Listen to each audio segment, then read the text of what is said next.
नमस्कार, आप सभी का स्वागत है। तो सर्वप्रथम आप सभी को धनतेरस, नरक चतुर्दशी, छोटी दिवाली, दीपावली, गोवर्धन पूजा, भाई दूज की बहुत बहुत शुभकामनाएं। आइए दीपावली के इस अवसर पर सप्ताह भर चलने वाले त्योहारों के विषय में जानते हैं। सर्वप्रथम धनतेरस।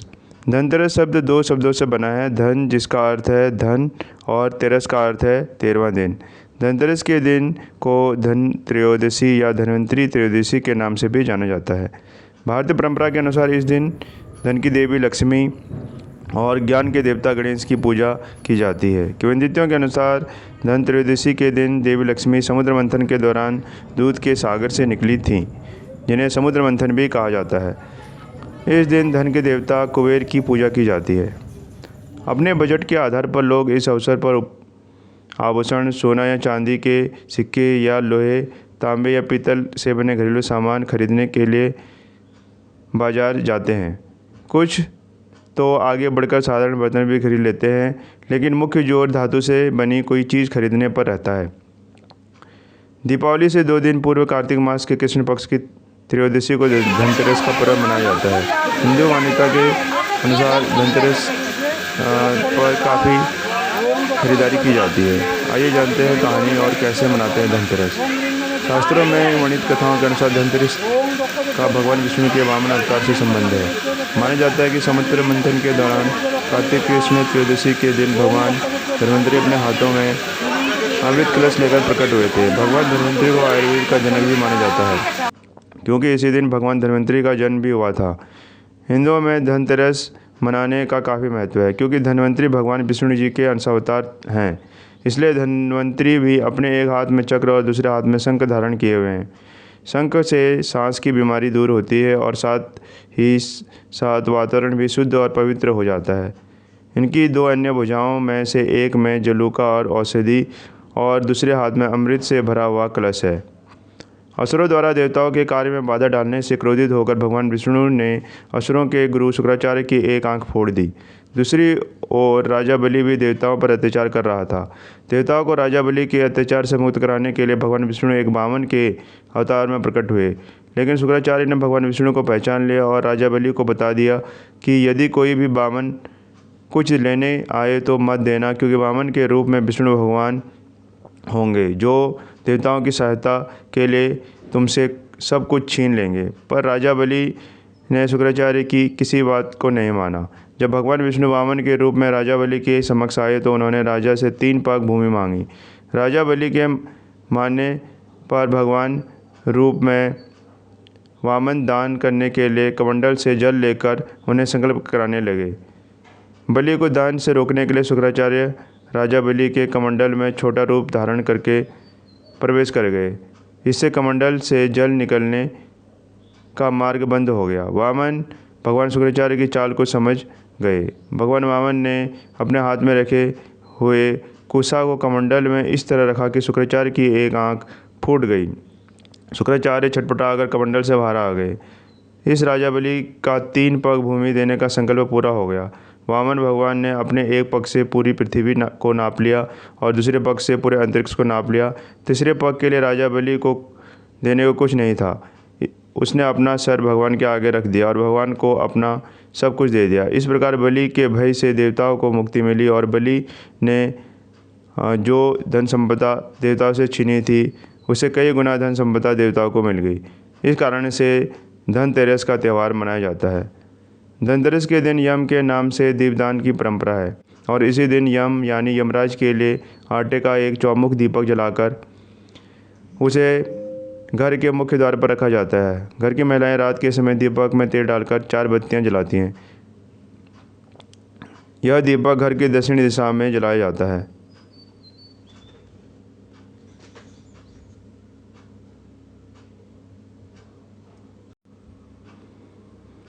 धनतेरस के दिन यम के नाम से दीपदान किया जाता है और इसके पीछे एक पौराणिक कथा जुड़ी हुई है। एक समय यमराज ने अपने दूतों से पूछा कि क्या कभी तुम्हें प्राणियों के प्राण हरते समय किसी पर दया भाव आया? तो वे संकोच में आकर बोले, नहीं महाराज। यमराज ने उनसे दोबारा यही सवाल पूछा तो उन्होंने संकोच छोड़कर बताया कि एक बार एक ऐसी घटना घटी थी जिससे हमारा हृदय कांप उठा था। एक बार हेम नामक राजा की पत्नी ने एक पुत्र को जन्म दिया, तो ज्योतिषियों ने नक्षत्र गणना करके बताया कि जब इस बालक का विवाह होगा उसके 4 दिन बाद ही इसकी मृत्यु हो जाएगी। यह जानकर राजा ने बालक को यमुना तट की गुफा में ब्रह्मचारी के रूप में रखकर बड़ा किया। एक बार जब महाराज हंस की युवा बेटी यमुना तट पर घूम रही थी तो उस ब्रह्मचारी बालक ने मोहित होकर उससे गंधर्व विवाह कर लिया, लेकिन विवाह के चौथे दिन ही वह राजकुमार मर गया। पति की मृत्यु देखकर उसकी पत्नी बिलख बिलख कर रोने लगी और उस नवविवाहिता का विलाप देखकर यानी यमदूतों का हृदय काँप उठा। तभी एक यमदूत ने यमराज से पूछा कि क्या अकाल मृत्यु से बचने का कोई उपाय नहीं है। यमराज बोले, एक उपाय है। अकाल मृत्यु से छुटकारा पाने के लिए व्यक्ति को धनतेरस के दिन पूजा करने के साथ ही विधिपूर्वक दीपदान भी करना चाहिए। इसके बाद अकाल मृत्यु का डर नहीं सताता। तभी से धनतेरस पर यमराज के नाम से दीपदान की परंपरा है।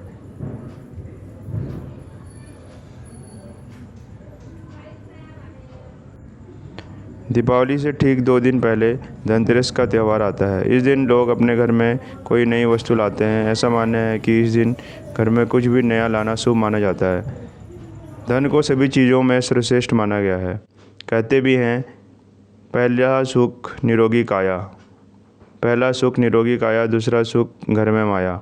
शरीर के बाद धन को महत्व दिया गया है, इसलिए इस दिन लोग धन के देवता कुबेर की पूजा करते हैं और जिससे भगवान कुबेर प्रसन्न हो और घर में धन धान्य आए और सब स्वस्थ रहें। आइए जानते हैं क्यों मनाई जाती है छोटी दिवाली या नरक चतुर्दशी। नरक चतुर्दशी को कई लोग छोटी दीपावली के नाम से भी जानते हैं और हर वर्ष नरक चतुर्दशी अमावस्या से एक दिन पूर्व आती है। मान्यता के अनुसार रतिदेव नामक एक राजा हुआ करता था जो कि काफ़ी पुण्य कार्य किया करता था। वहीं एक दिन इस राजा को नरक में ले जाने के लिए यमराज इनके पास आए। वहीं यमराज द्वारा नरक में ले जाने की बात जब रतिदेव को पता चली तो वह हैरान हो गए। राजा ने यमराज से कहा कि उन्होंने कभी भी कोई गलत कार्य नहीं किया, तो फिर उन्हें नरक में क्यों भेजा जा रहा है। वहीं रतिदेव राजा के इस प्रश्न के उत्तर में यमराज ने उनसे कहा कि एक बार उन्होंने अपने घर से एक भूखे पुजारी को खाली पेट भेज दिया था, जिसके कारण वो नरक में जाएंगे। हालांकि रतिदेव ने यमराज जी से एक और ज़िंदगी मांगने की गुहार लगाई और यमराज ने इनकी ये गुहार मान ली और उन्हें जीवन दान दे दिया। जीवन दान मिलने के बाद महाराज साधु संत से मिले और उनसे नरक न जाना पड़े इसके लिए उपाय मांगा। वहीं साधु संत ने महाराज को नरक चतुर्दशी के दिन उपवास रखने और भूखे पुजारी को खाना खिलाने की सलाह दी ताकि वो नरक से बच सके। भगवान ने जिस दिन नरकासुर का वध किया था उस दिन चतुर्दशी तिथि थी और इसलिए इस दिन को नरक चतुर्दशी कहा जाता है। वहीं यह दीपावली के एक दिन पहले आती है तो इसे छोटी दीपावली भी कहा जाता है।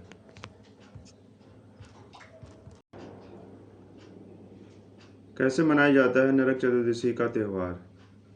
इस दिन अभ्यंग स्नान किया जाता है और ये स्नान करने से पहले चिरचिरी के पत्तों को स्नान करने वाले पानी में डाला जाता है और फिर तेल, चंदन और उपटन जैसी चीज़ों से स्नान किया जाता है। वहीं दक्षिण भारत में इस दिन लोग जल्दी उठकर पवित्र स्नान करने के बाद कुमकुम और तेल का लेप बनाकर उसे अपने माथे पर लगाते हैं, जबकि तमिलनाडु राज्य के कुछ समुदाय के लोग इस दिन लक्ष्मी माँ की पूजा भी करते हैं। वहीं पश्चिम बंगाल के लोग इस दिन स्नान करने के बाद माँ काली की आराधना करते हैं। इस दिन कड़वा फल तोड़ने का भी रिवाज है और कहा जाता है कि इस फल को तोड़ना नरकासुर की हार का प्रतीक होता है।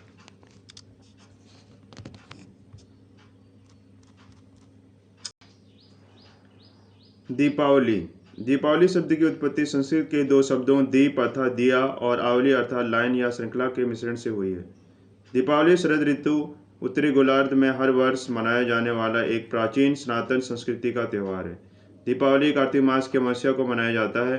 दीपावली भारत के सभी बड़े और सर्वाधिक महत्वपूर्ण त्योहारों में से एक है। दीपावली दीपों का त्यौहार है। आध्यात्मिक रूप से यह अंधकार पर प्रकाश की विजय को दर्शाता है।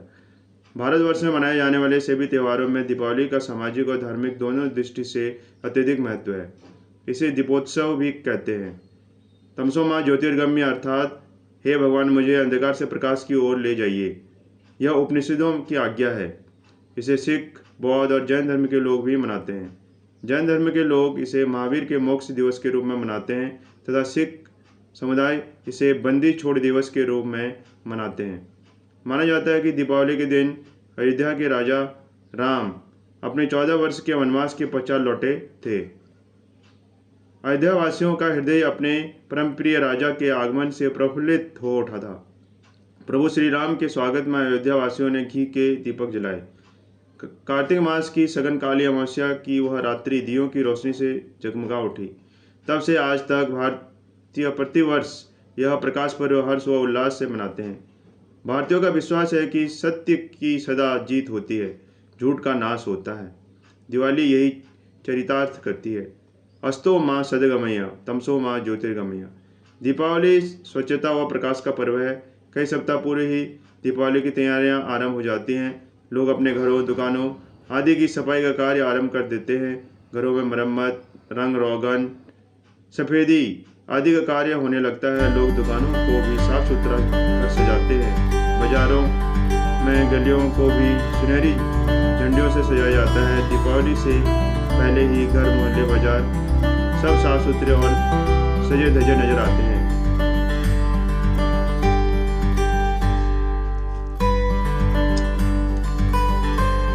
दिवाली का त्यौहार हर साल अक्टूबर या नवंबर माह में मनाया जाता है। दिवाली आने से कुछ दिन पहले ही लोग इस त्यौहार को मनाने की तैयारियों में लग जाते हैं। दिवाली के दिन लोग अपनी दुकानें, अपना घर, स्कूल, दफ्तर आदि को दुल्हन की तरह सजाते हैं। सभी लोग नए कपड़े खरीदते हैं। इस दिन घर और दुकानों की भी अच्छे से सफाई की जाती है। दिवाली की रात पूरा भारत जगमगाता है।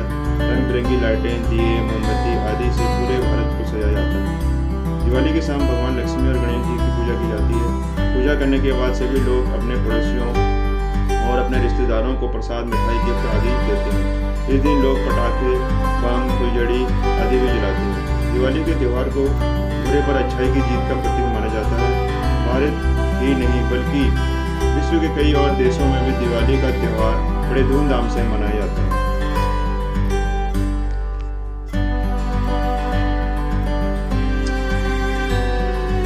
आइए जानते हैं गोवर्धन पूजा के विषय में। दीपावली के अगले दिन गोवर्धन पूजा की जाती है। लोग इसे अन्नकूट के नाम से भी जानते हैं। इस त्यौहार का भारतीय लोक जीवन में काफ़ी महत्व है। इस पर्व में प्रकृति के साथ मानव का सीधा संबंध दिखाई देता है। इस पर्व की अपनी मान्यता और लोक कथा है। गोवर्धन पूजा में गोधन यानी गायों की पूजा की जाती है। शास्त्रों में बताया गया है कि गाय उसी प्रकार पवित्र होती है जैसे नदियों में गंगा। गाय को देवी लक्ष्मी का स्वरूप भी कहा गया है। देवी लक्ष्मी जिस प्रकार सुख समृद्धि प्रदान करती है, उसी प्रकार गौ माता भी अपने दूध से स्वास्थ्य रूपी धन प्रदान करती है।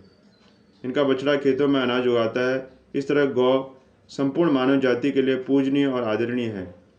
गौ के प्रति श्रद्धा प्रकट करने के लिए ही कार्तिक शुक्ल पक्ष प्रतिपदा के दिन गोवर्धन की पूजा की जाती है और इसके प्रतीक के रूप में गाय की पूजा की जाती है।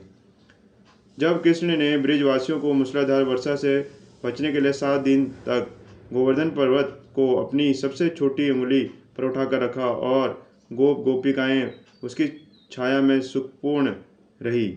7वें दिन भगवान ने गोवर्धन को नीचे रखा और हर वर्ष गोवर्धन पूजा करके अन्नकूट उत्सव मनाने की आज्ञा दी। तभी से यह उत्सव अन्नकूट के नाम से मनाया जाने लगा।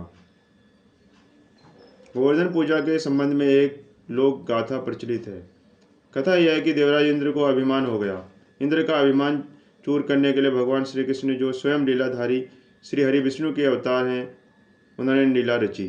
पर वो भी लीला में यूँ हुआ कि एक दिन उन्होंने देखा कि सभी ब्रिजवासी उत्तम पकवान बना रहे हैं और किसी पूजा की तैयारी में जुटे। श्री कृष्ण ने बड़े भोलेपन से मैया यशोदा से प्रश्न किया, मैया ये आप लोग किसकी पूजा की तैयारी कर रहे हैं? कृष्ण की बातें सुनकर मैया बोली, लल्ला हम देवराज इंद्र की पूजा करने के लिए अन्नकूट की तैयारी कर रहे हैं। मैया के ऐसे कहने पर श्री कृष्ण बोले, मैया हम इंद्र की पूजा क्यों करते हैं? मैया ने कहा कि वह वर्षा करते हैं जिससे अन्न की पैदावार होती है, उनसे हमारी गायों को चारा मिलता है। भगवान श्री कृष्ण बोले, हमें तो गोवर्धन पर्वत की पूजा करनी चाहिए। क्योंकि हमारी गायें वहीं चरती हैं। इस दृष्टि से गोवर्धन पर्वत ही पूजनीय है और इंद्र तो कभी दर्शन भी नहीं देते। वह पूजा न करने पर क्रोधित भी होते हैं। अतः ऐसे अहंकारी की पूजा नहीं करनी चाहिए। लीलाधारी की लीला और माया से सभी ने इंद्र के बदले गोवर्धन पर्वत की पूजा की। देवराज इंद्र ने इसे अपना अपमान समझा और मूसलाधार वर्षा शुरू कर दी। प्रलय के समय वर्षा देखकर सभी ब्रिजवासी भगवान कृष्ण को कोसने लगे कि सब इनका कहा मानने से हुआ है। तब मुरलीधर ने मुरली कमर में डाली और अपनी कनिष्ठ उंगली पर पूरा गोवर्धन पर्वत उठा लिया और सभी ब्रिजवासी उसमें अपने गाय और बछड़े समेत शरण लेने के लिए आ गए। इंद्र कृष्ण की यह लीला देखकर और क्रोधित हुए, फलतः वर्षा और तेज हो गई। इंद्र का मान मर्दन के लिए तब श्री कृष्ण ने सुदर्शन चक्र से कहा कि आप पर्वत के ऊपर रहकर वर्षा की गति को नियंत्रित करें, और शेषनाग से कहा आप मेड़ बनाकर पानी को पर्वत की ओर आने से रोकें। इंद्र लगातार 7 दिन तक मूसलाधार वर्षा करते रहे। तब उन्हें एहसास हुआ कि उनका मुकाबला करने वाला कोई आम मनुष्य नहीं, वे तो भगवान हैं और पूर्ण पुरुषोत्तम नारायण हैं। ब्रह्मा जी के मुख से यह सुनकर इंद्र अत्यंत लज्जित हुए और श्री कृष्ण से कहा कि प्रभु मैं आपको पहचान न सका, इसलिए अहंकारवश भूल कर बैठा। आप दयालु हैं और कृपालु भी हैं, इसलिए मेरी भूल क्षमा करें। इसके पश्चात देवराज इंद्र ने मुरलीधर की पूजा कर उन्हें भोग लगाया। इस पौराणिक घटना के बाद से ही गोवर्धन पूजा की जाने लगी। ब्रिजवासी इस दिन गोवर्धन पर्वत की पूजा करते हैं। गाय बैल को इस दिन स्नान कराकर उन्हें रंग लगाया जाता है। वह उनके गले में नई रस्सी डाली जाती है और गाय और बैलों को गुड़ और चावल मिलाकर खिलाया जाता है। भैया दूज। दीपावली के तीसरे दिन अर्थात कार्तिक शुक्ल द्वितीया को भाई दूज के नाम से जाना जाता है। इस दिन भाई अपनी बहन के हाथों रोले अक्षत लगवाकर मिठाई खाता और उसे दक्षिणा के रूप में कुछ द्रव्य भी देता है। इस दिन भाई के लिए बहन के घर का भोजन करने का विधान है, परंतु कहीं कहीं जिनके भाई बहन के घर से नहीं पहुंच पाते, उनकी बहनें भाई के घर पर जाकर उन्हें टीका लगाकर मिठाइयाँ खिलाती हैं। पौराणिक कथाओं के आधार पर ऐसा कहा जाता है कि एक बार यमुना नदी ने अपने भाई यमराज को मांगलिक द्रव्यों से टीका लगाकर उन्हें भोजन कराया था। जिस दिन यमुना ने भाई से आग्रह कर भोजन आदि से संतुष्ट किया था, उस दिन कार्तिक शुक्ल द्वितीया तिथि थी। तभी से इस पर्व को मनाया जाता है। बहन की सेवा से संतुष्ट होकर यमुना से वरदान मांगने के लिए कहा। बहन यमुना ने उत्तर दिया, आज की पुण्य तिथि को जो भी भाई बहन एक साथ मेरे जल से स्नान करें और तो उन्हें अंतकाल में यम यातना न भोगना पड़े, वह जीवन काल में सभी प्रकार के सुख समृद्धि को प्राप्त करें। अपनी बहन की असीमित वरदान देकर यमराज अपने लोक को चले गए। अतः हम लोग का नैतिक कर्तव्य है कि इस पावन पर्व को विधिवत मनाएं। धन्यवाद।